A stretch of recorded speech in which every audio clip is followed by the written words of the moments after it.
Hi, everybody. Casting Tip Tuesday. Today, I want to talk about feedback on set. I mean, sometimes actors say, well, they didn't tell me if I was good.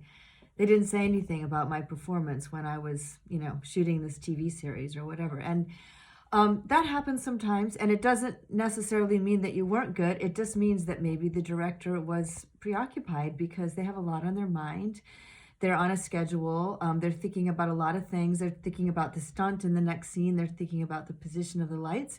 So a lot of times, if you get no notes, it just means you were good. And you did what you did in the audition, and that's great. So don't worry about it.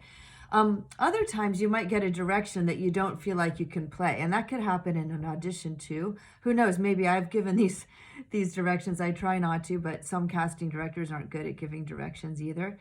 Like you might get a result-oriented direction, like I need you to be creepier or something dumb like that, which you can't really play because actors have to play. They can't play adjectives. They have to play actions, really.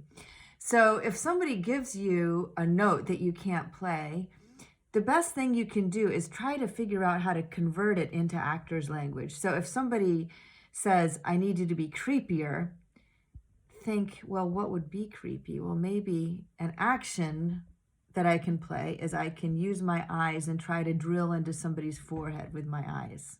I don't know. Maybe that wouldn't work. I have no idea. But do you see what I mean? It's an action. At least it's something you can play. So the casting tip is don't worry if you don't get feedback.